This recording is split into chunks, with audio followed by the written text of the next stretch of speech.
I was diabetic. I was on insulin, and I've got a doctor I've been seeing for a number of years, and he sees me every 3 months for the diabetes and runs blood work. So the blood work kept getting better and better, and he said, I don't think you need to cut back on the insulin. So I started cutting back, and once I started doing that, I just kept cutting back because he kind of put me in charge of it. Just you be the guide and the judge. So I kept cutting it back, and if I didn't have a problem, I'd cut back some more till I wasn't taking insulin anymore. So that made me real happy. So then I had blood work done again, and it just all came back. Nothing was out of range. Everything was in range. First time that's ever happened.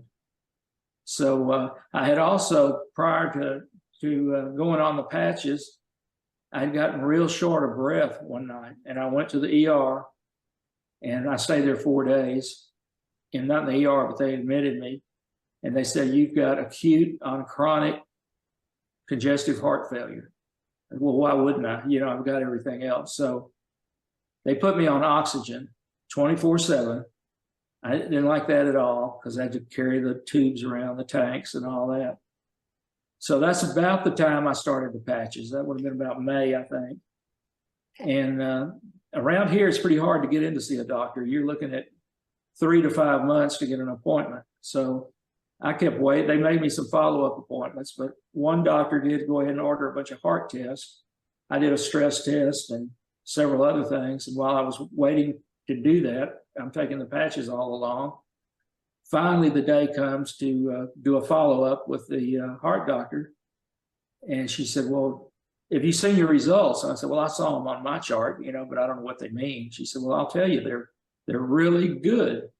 And I said, well, you don't sound that happy about it. She said, well, I'm happy. I just don't understand it.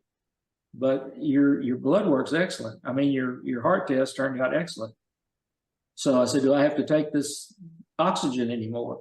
She said, no, you're sitting here in the office without oxygen, and you're breathing that oximeter 97%, I think. So she said, you can ditch that stuff. So I did gladly. And that's pretty much about it. Here I am.